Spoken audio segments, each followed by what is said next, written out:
नमस्कार मित्रों, स्वागत है हमारे YouTube चैनल पर। मैं जितेंद्र कुमार आज बहुत महत्वपूर्ण चर्चा आपके सामने करने के लिए उपस्थित हुआ हूं। और देखिए मित्रों, रीट की एग्ज़ाम शायद जहां तक है फरवरी में सरकार के द्वारा कराने की मंशा है। तो जो लेवल 2 के विद्यार्थी हैं, एसएसटी यानी कि 8 सब्जेक्ट से जो बिलोंग करते हैं, उनके एसएसटी में एक हिस्ट्री वाला पार्ट्स है मित्रों, जिसमें बहुत सारे टॉपिक्स हैं जहाँ से भिन्न भिन्न प्रकार के प्रश्न रीट के एग्जाम में पूछे जाते हैं मित्रों, है ना। तो अब उसमें जो इतिहास से संबंधित जो पहला टॉपिक्स दे रखा है मित्रों आपके इंडस सिविलाइजेशन यानी कि सिंधु घाटी सभ्यता, तो उसी के बारे में आज हम आपके सामने कुछ महत्वपूर्ण चर्चा करने वाले हैं। एक तो मैं ये बता दूं मित्रों, देखो आप चाहे कोई सी भी किताब पढ़ लीजिए, कोई सी भी गाइड पढ़ लीजिए, कहीं से भी कुछ भी पढ़ लीजिए, मगर जो मित्रों सत्य तो ये है कि आपसे जो प्रश्न पूछे जाते हैं वो जो हमारे राजस्थान के अंदर जो भी राजस्थान बोर्ड में जो एग्जाम राजस्थान जो सरकार के द्वारा जो सिलेबस डिसाइड कर रखा है, जो भी छठी सातवीं आठवीं में जो पुस्तक चलती हैं इतिहास की, ठीक है, ज्योग्राफी की, राजनीति की, तो प्रश्न ज्यादातर वहीं से बनते हैं। और आपने अभी पशु परिचर का भी एग्जाम देखा होगा, उसमें भी ज्यादातर प्रश्न वहीं से बने हैं, जो कि हम एक तरीके से छोटी क्लासों में जो पुस्तकें पढ़ते थे, ठीक है। जो भी राजस्थान सरकार ने हमारे लिए जो सिलेबस डिसाइड कर रखा है, यानी कि चाहे वो एनसीईआरटी की बुक्स हैं, तो उनसे ही क्या है कि जो पेपर बनाया जाता है मित्रों। तो मैंने भी प्रयास किया है कि कहीं न कहीं हम वहीं से ही बालकों को वो सारा सिलेबस कवर कराएं, जो कि ज़्यादा भी बालकों को मैटर नहीं पढ़ना पड़े, ज़्यादा बर्डन ना पड़े, और सारे के सारे प्रश्न वहीं से एक तरीके से पेपर में देखने को मिल जाए। तो आज मैं विद्यार्थियों आपके सामने वही जो राजस्थान सरकार के द्वारा जो सिलेबस डिसाइड कर रखा है, राजस्थान सरकार में के द्वारा जो पुस्तकें छठी सातवीं आठवीं के बालकों के लिए चलती हैं, उन्हीं पुस्तकों से कुछ महत्वपूर्ण जो कंटेंट है उसको निकाल करके मैंने एक तरीके से नोट्स बनाने का प्रयास किया है मित्रों, और उसी को मैं आपके सामने एक तरीके से आज समझाने वाला हूं। तो आज हम सबसे पहले दोस्तों बात करने वाले हैं किसकी, आपके इंडस वैली सिविलाइजेशन यानी कि सिंधु घाटी सभ्यता। देखिए आपके सामने दिख रहा होगा, और क्या लिख रहा है, सिंधु घाटी सभ्यता।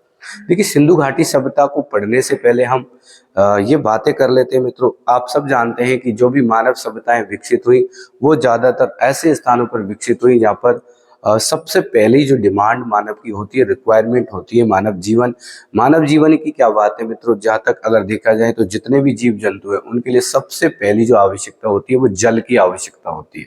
तो ज्यादातर देखा जाए मित्रों, तो जितनी भी सभ्यताएं, चाहे वो मेसोपोटामिया की सभ्यता हो, चाहे वो यूनान की सभ्यता हो, चाहे कोई सी भी सभ्यता क्यों ना हो, सभी सभ्यताएं हमको ज्यादातर देखने को मिलेंगी नदी घाटियों के आसपास के क्षेत्र में। क्यों? क्योंकि देखो नदी घाटियों के आसपास के क्षेत्र में महत्वपूर्ण स्थिति में अगर देखा जाए तो जो जल होता है वो पानी, जल की अगर बात करें तो पीने के लिए तो जरूरी है, जीने के लिए भी जरूरी है, परंतु देखिए मित्रों अन्य जो चीजें हैं जैसे खाना बनाना है, ठीक है, और खेतों में जो भी सिंचाई करनी है फसलों की, तो उनमें भी जल की आवश्यकता होती है। तो कहीं न कहीं एक तरीके से देखा जाए तो जल एक बहुत महत्वपूर्ण मानव के लिए संसाधन है, और जल के बिना जीवन संभव नहीं है। इसलिए जितनी भी मित्रों सभ्यताएं विकसित हुई वो जल के किनारे विकसित हुई, नदियों के किनारे विकसित हुई, और नदियों के किनारे विकसित होने की वजह से ही मित्रों अब ज्यादातर हमने जितने भी पुरातत्ववेता हुए हमारे, है ना, जो कि जिन्होंने जो खुदाई के कार्य किए, तो उनको जो भी सभ्यताएं मिली है वो सब कहाँ पर मिली है, कहीं न कहीं किसी न किसी नदी के किनारे वो सभ्यताएं विकसित होने के प्रमाण उनको मिले हैं। तो आज हम पढ़ने वाले हैं सिंधु घाटी सभ्यता, मगर उससे पहले हम कुछ महत्वपूर्ण बातें कर लेते हैं कि किस प्रकार से मानव का जीवन काल प्रारंभ हुआ, और वो कौन सा समय था जहाँ से मानव ने बस्तियां बसाना शुरू किया, मानव ने अपने घर बनाना शुरू किया, मानव समूह में रहना शुरू किया। तो कुछ तथ्य जो हमें एनसीईआरटी की बुक्स में मिलते हैं उनकी भी मैं आज चर्चा आपके सामने करने वाला हूँ। तो चलिए मित्रों देखते हैं, है ना। देखिए सबसे पहले हम बात करते हैं ऐतिहासिक पृष्ठभूमि की। तो यहाँ अगर हम देखें कि हमारे जो अतीत है, ठीक है, जो गुजर चुका है, ठीक है, मानव इतिहास का जो पहले का यानी कि समय था जो गुजर चुका है, उस अतीत के बारे में हम किस तरीके से जानकारी प्राप्त कर सकते हैं, कौन कौन से साक्ष्य हैं जो हमें मानव के अतीत के बारे में जानकारी देते हैं। तो देखिए, अतीत के बारे में अगर अतीत को जानना है तो उसके लिए हमें देखो, एक तो पांडुलिपियां मिली है, अभिलेखों से हमें इनकी जानकारी मिलती है, शिलालेखों से मिलती है, सिक्कों से भी मिलती है मित्रों, मोहरों से मिलती है, और जितने भी पुरातात्विक साक्ष्य यानी कि जो पुरातत्ववेता है जिनके द्वारा खुदाई के कार्य किए गए, जो भी वस्तुएं उनको वहां से मिली, उनके आधार पर यह अनुमान लगाया गया था कि वास्तव में यहाँ की जो मानव सभ्यता थी उसका सामाजिक जीवन किस प्रकार का था, आर्थिक जीवन किस प्रकार का था। ठीक है, इस तरीके की चीजें पुरातात्विक साक्ष्यों के आधार पर ही अनुमान लगाया जा सकता था। तो अब हम ये तो समझ चुके हैं कि भाई जो अतीत को अगर जानना हो तो कुछ पांडुलिपि का मतलब हस्तलिखित कुछ प्रमाण मिले हैं, तो उनसे हमें अगर वो पढ़ने में आ रही है तो उनसे भी पता चलता है कि किस प्रकार की वहां पर सभ्यता थी। उसी प्रकार कोई लिखे हुए अभिलेख हों या फिर पत्थर या शिलाओं पर लिखे हुए कोई लेख हों, कोई सिक्के हों, उन पर भिन्न भिन्न प्रकार की आकृतियों का मिलना, मोहरे हैं, ठीक है, पुरातात्विक साक्ष्य आदि, अगर इन चीजों के बारे में कहें तो ज्यादातर जानकारी हमें इनसे ही देखने को मिलती है। देखो थोड़ा सा, अब देखिए आपको थोड़ा ध्यान से पढ़ना है क्योंकि यहां से ही प्रश्न बनेंगे मित्रों। मैं दावे के साथ कहता हूं, जितना मैं पढ़ा दूं उतना ही आपको पढ़ लेना है। रीट में जितना भी हिस्ट्री का, इंडियन हिस्ट्री का सिलेबस है वो सारा का सारा मित्रों मैं एनसीईआरटी की बुक से कराने वाला हूं, और ये भी मैं आपको विश्वास दिलाता हूं, जिस दिन आपकी एग्जाम होगी मित्रों रीट प्री की, उस दिन आपको बहुत बेहद खुशी होगी कि हमने एक तरीके से जो राजस्थान सरकार के द्वारा संचालित की जा रही जो बुक्स है 6ठी 7ठी 8ठी, उनका जो अध्ययन किया है, इसी वजह से हमारा एक तरीके से अच्छे अंक हम प्राप्त कर पाए। ठीक है, तो ये याद रखना है आपको। तो देखिए पांडुलिपि की अगर बात करते हैं मित्रों अपन, तो पांडुलिपि का मतलब आप जानते हैं जो चीजें हाथ से लिखी जाती है। ठीक है, तो पांडुलिपि जो शब्द है ना मित्रों, वो उसका अंग्रेजी अगर वर्ड की बात करें तो वो क्या है, मैन्यूस्क्रिप्ट। क्या बोलते हैं उसको, मैन्यूस्क्रिप्ट बोलते हैं, जो कि एक तरीके से इसका हिंदी अर्थ क्या हो गया, पांडुलिपि हो गया, परंतु इसकी उत्पत्ति हुई है लैटिन भाषा के एक शब्द से जिसे अपन बोलते हैं मेनू। किससे हुई है मित्रों, मेनू से हुई है। ठीक है, तो मेनू से ही बना है क्या, मेनू स्क्रिप्ट बना है, जिसका अर्थ क्या होता है, हाथ से लिखना। क्या होता है मेनू का अर्थ, हाथ से लिखना, क्योंकि ये जो मेनू शब्द है कौन सी भाषा का है मित्रों, लैटिन भाषा का है। ठीक है, तो जो पांडुलिपि जो शब्द है उसकी अंग्रेजी है मैन्यूस्क्रिप्ट, और मैन्यूस्क्रिप्ट का हिंदी अर्थ क्या होता है मित्रों, पांडुलिपि होता है। ठीक है, और ये मैन्यूस्क्रिप्ट जो शब्द है वो लैटिन भाषा के किस शब्द से बना है मित्रों, मेनू से। किससे बना है, मेनू से बना है, जिसका अर्थ क्या होता है, हाथ से लिखना। तो अब समझ में आ गया, हाथ से लिखे हुए लेख उनको एक तरीके से क्या कह दिया गया, पांडुलिपि कह दिया गया। ठीक है, जो कि एक तरीके से हमारे अतीत की जानकारी हमें देते हैं। चलो आगे देखते हैं। और ज्यादातर अगर देखा जाए तो ये पांडुलिपियां प्राय ताम्रपत्रों, ठीक है, ताम्रपत्र मतलब जानते हो, तांबा जो होता था पहले प्रयोग में लिया जाता था, उनके पन्ने बनाए जाते थे एक तरीके से, तो उन पर लिखा जाता था हाथ से। या फिर देखिए उस किताब में दे रखा है कि हिमालय क्षेत्र में एक पौधा उगता था और जिसका नाम था वुर्ज। क्या नाम था मित्रों, वुर्ज नामक पौधा, और उस पौधे की छाल से एक विशेष तरीके से क्या बनाया जाता था, भोजपत्र बनाया जाता था। क्या बनाया जाता था, भोजपत्र बनाया जाता था, और उस भोजपत्र पर ही लिखा जाता था, उसी को पांडुलिपियां कहा गया। ठीक है, ये याद रखना है। पांडुलिपियां मिलने के स्थान, ज्यादातर जो पांडुलिपियां हमें मिली है ना, तो वो एक तरीके से या तो मंदिरों में या फिर विहारों में। विहारों का मतलब जहाँ पर लोग आवास बनाकर रहते थे, जैसे गुफाएं हैं, ऐसे स्थानों पर ये पांडुलिपियां देखने को मिली है। देखो मानव सभ्यता का आरंभिक काल की अगर हम बात करें मित्रों, मानव सभ्यता का जो विकास होता है ना, जब जहां से मानव सभ्यता विकसित होती है एक तरीके से, तो उसका जो प्रारंभिक काल है ना, उस प्रारंभिक काल की मित्रों बात करें तो वो काल कहलाता है पुरापाषाण काल। ठीक है, और पुरापाषाण काल इसी में एक तरीके से, इसके बाद का जो काल आता है वो होता है मित्रों मध्यपाषाण काल, और उसके बाद का जो काल है नवपाषाण काल। एक तरीके से हम पाषाण काल को 3 भागों में बांट दिया हमने। पाषाण का मतलब होता है पत्थर, यानी कि जब मानव ने एक तरीके से पत्थर के औजार बनाना शुरू किया, पत्थर के औजारों से ही वो क्या करता था, शिकार करता था, कहीं न कहीं इस प्रकार के जो औजार मिले हैं, तो इसलिए इस काल को नाम क्या दे दिया, पुरापाषाण काल। अब हम सबसे पहले पुरापाषाण काल की अगर बात करें मित्रों, तो देखिए पुरापाषाण काल में बात करते हैं सबसे पहले तो देखो पुरा पाषाण, पुरा का मतलब होता है प्राचीन, क्या होता है प्राचीन, और पाषाण का मतलब होता है पत्थर। तो प्राचीन काल में मानव किसका प्रयोग करते थे, पत्थर का प्रयोग करते थे, ज्यादातर उनके पास पत्थरों की औजार होते थे, ठीक है, अर्थात पत्थर से निर्मित औजार। अब ये पुरा पाषाण काल का जो समय माना जाता है 20 लाख वर्ष पूर्व से 12,000 वर्ष पूर्व तक का जो समय है वो एक तरीके से पुरा पाषाण काल का समय है मित्रों, ठीक है, ये याद रखना है। और पुरा पाषाण काल को 3 भागों में विभाजित कर सकते हैं अपने, एक को तो बोलते हैं आरंभिक पुरा पाषाण काल, और मध्य पुरा पाषाण काल और उत्तर पुरा पाषाण काल। 3 भागों में किसको विभाजित किया मित्रों, पुरा पाषाण काल को, आरंभिक पुरा पाषाण काल और मध्य पुरा पाषाण काल और उत्तर पुरा पाषाण काल, ठीक है। देखिए नोट डाल के मैंने एक चीज लिखी है यहाँ पर, देखो मानव इतिहास की 99% जो घटना है ना मित्रों वो कौन से काल में घटित हुई है, पुरा पाषाण काल में, याद रखना है। और पुरा पाषाण काल के कितने पार्ट किए गए, पहला तो आरंभिक पुरा पाषाण काल, दूसरा मध्य पुरा पाषाण काल और तीसरा उत्तर पुरा पाषाण काल।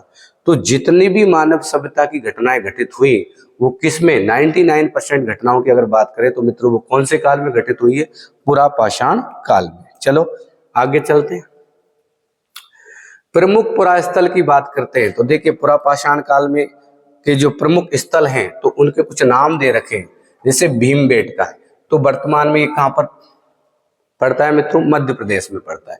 उसी प्रकार होसगी नामक एक जगह है, ये कहां पर पड़ती है, कर्नाटक में। और उसी प्रकार कुरनूल की गुफाएं हैं, ये कहां पर पड़ती है, आंध्र प्रदेश में।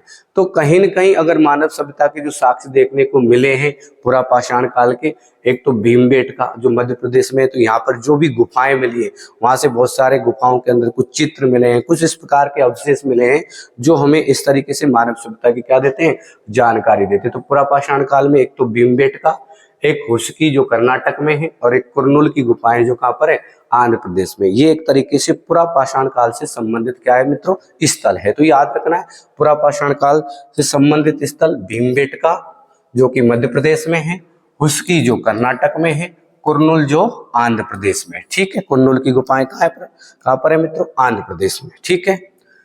अब देखो मध्य पाषाण काल की बात करते हैं, मध्य पाषाण युग की बात करते हैं हम। इसके बाद जो दूसरा युग आता है वो आता है पुरा पाषाण काल के बाद मध्य पाषाण युग।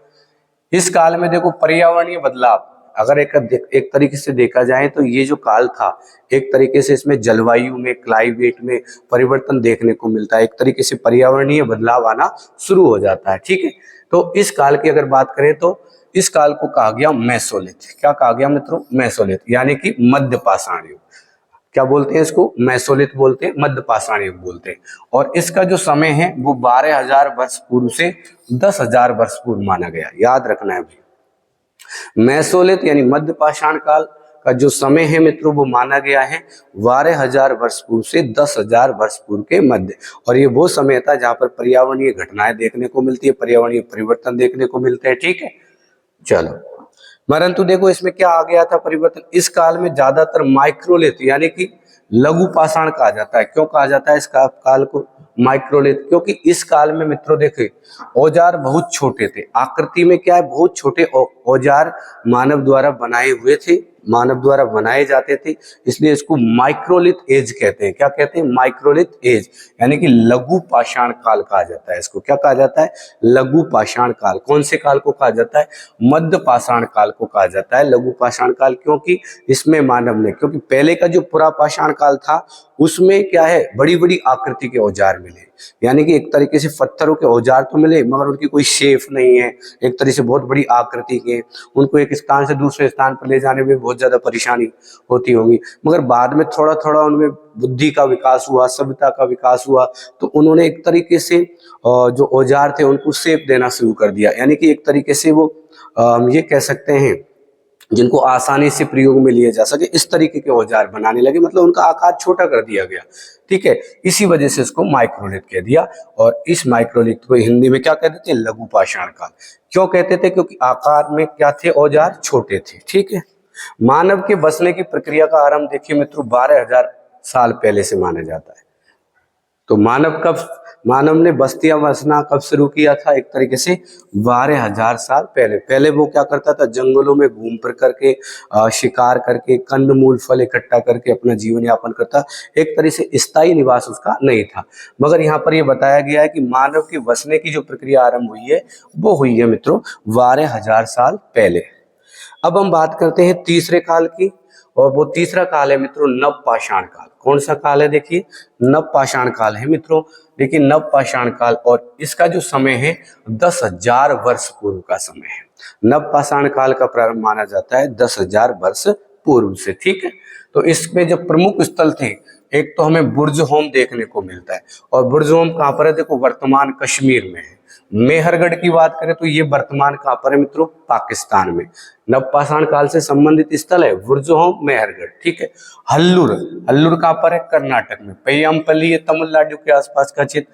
इसी प्रकार देखो कोल्डिवा और महागड़ा, ये मध्य प्रदेश उत्तर प्रदेश के आसपास का जो क्षेत्र है वहां पर देखो ये कोल्डिवा और महागड़ा। उसी प्रकार चिनोद, दाऊजली हैंडिंग। ठीक है, ये क्या थे? एक तरीके से नवपाषाण काल के प्रमुख स्थल थे। एक बार दोबारा देख लो, एक तो था बुर्ज़होम मित्रों, एक था महरगढ़, एक हल्लूर था, एक पय्यमपल्ली था, एक कोल्डिवा था, एक महागड़ा था, एक था चिरौन और एक था दाऊजली हैंडिंग। ठीक है, अब हम थोड़ा सा इनके बारे में बात कर लें। इनमें से जो महत्वपूर्ण है ना, उनके बारे में थोड़ी हमें चर्चा करनी है। एक महत्वपूर्ण जो आपकी जो उस बुक में दे रखा है मित्रों वो है बुर्ज़होम है। क्या है? बुर्ज़होम। वर्तमान में कौन सी जगह पर है? कश्मीर में है।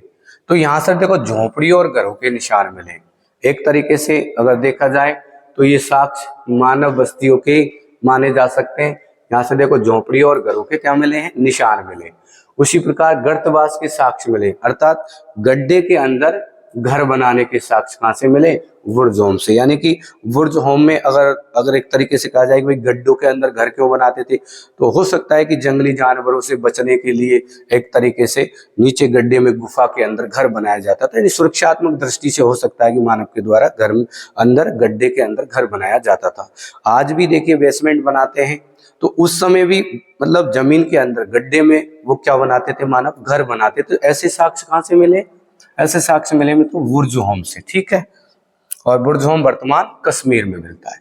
देखिए सर्वप्रथम मानव द्वारा बनाया गया पाला गया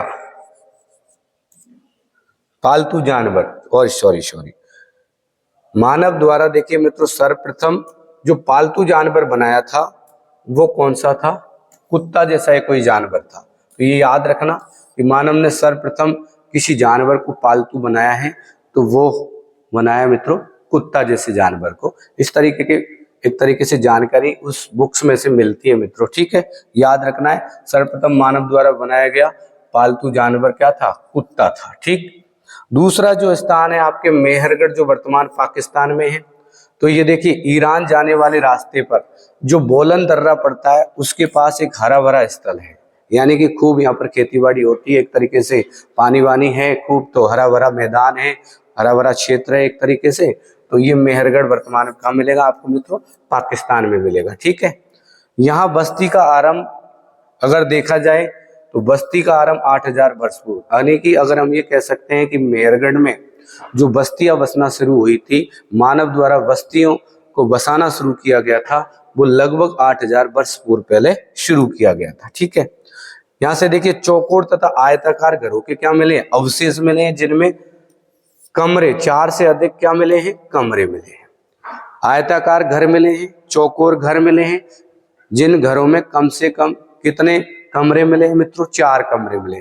तो ये कहाँ की बात हो रही है? अपने मेहरगढ़ की। ठीक है, उसी प्रकार देखो सर्वप्रथम अगर खेती के साक्ष्यों की बात करें तो ये भी हमें कहां से मिले हैं? मेहरगढ़ से। और सर्वप्रथम खेती के साक्ष्यों में जौ और गेहूं, इनके साक्ष्य देखने को मिलते हैं कहां पर? मेहरगढ़ में। जौ उगाने के और गेहूं उगाने, ये कह सकते हैं कि सर्वप्रथम स्त्री पुरुषों के द्वारा जौ और गेहूं उगाए गए थे। तो कहां पर उगाए गए थे मित्रों? मेहरगढ़ में उगाए गए थे। ठीक है, और पशुपालन के भी साक्ष्य यहाँ से मिलते हैं, जिसमें भेड़ और बकरी को पाला गया था। ठीक है, जंगली जानवरों में देखो हिरण और सुअर की हड्डियों के साक्ष्य मिले हैं। पालतू जानवर में भेड़ और बकरियों की हड्डियों के साक्ष्य मिले। अब एक महत्वपूर्ण चीज ये है कि ऐसी उनकी मान्यता हुआ करती थी या फिर होती होगी कि एक तरीके से कोई व्यक्ति मर जाता था तो हो सकता है कि एक तरीके से जिस लोक में उसकी आत्मा जाती है तो उसमें भोजन की व्यवस्था की जाए।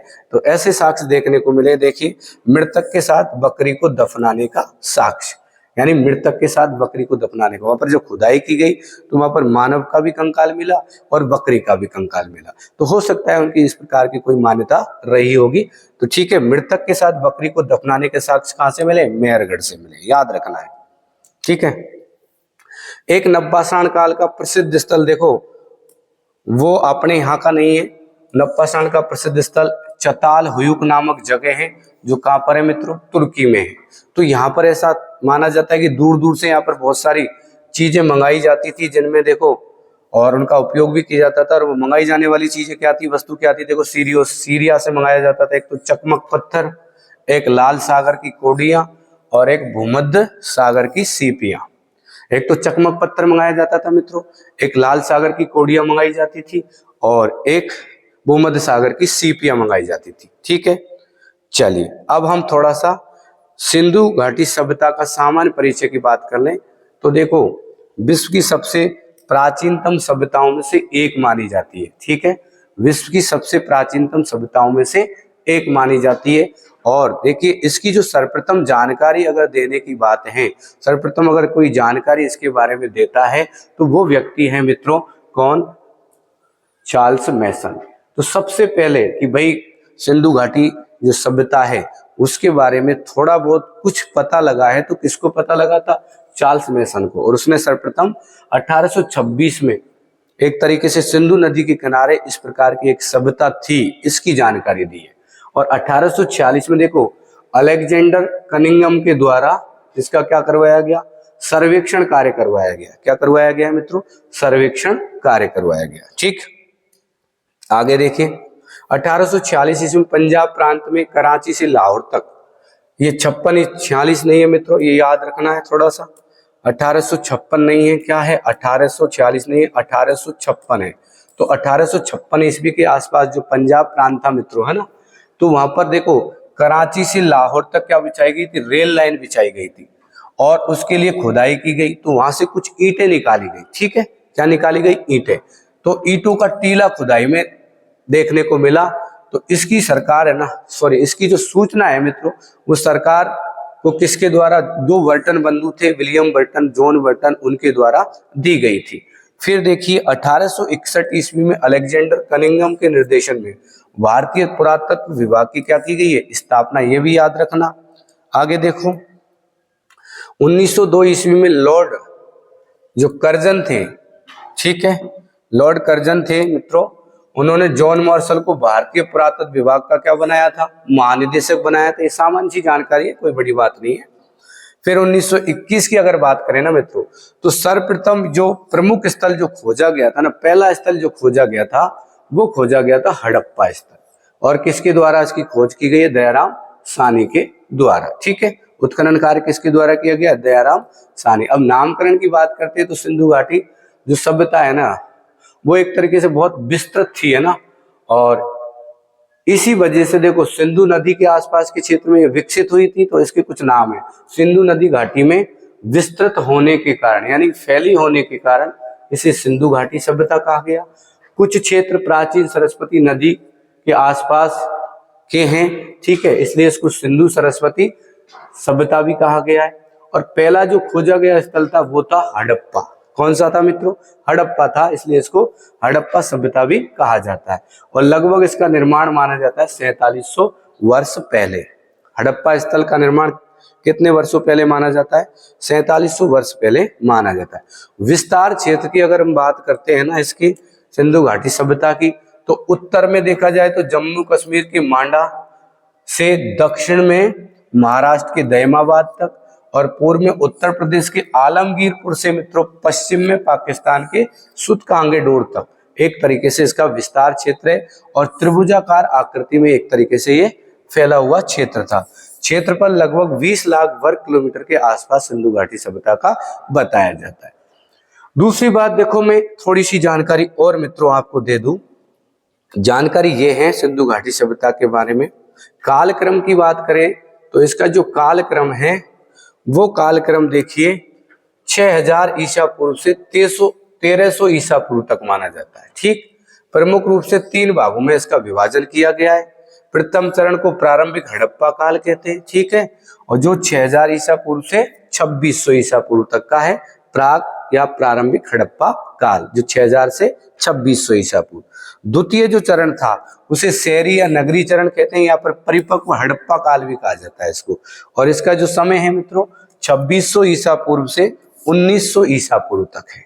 2600 ईसा पूर्व से कितना है मित्रों, 1900 ईसा पूर्व तक है। ठीक है, 2600 ईसा पूर्व से 1900 ईसा पूर्व। उसी प्रकार तीसरे चरण की मित्रों बात करें अपने, तो इसे एक तरीके से सभ्यता का पतन या फिर उत्तर हड़प्पा काल कहते हैं, और इसका जो काल है 1900 ईसा पूर्व से 1300 ईसा पूर्व।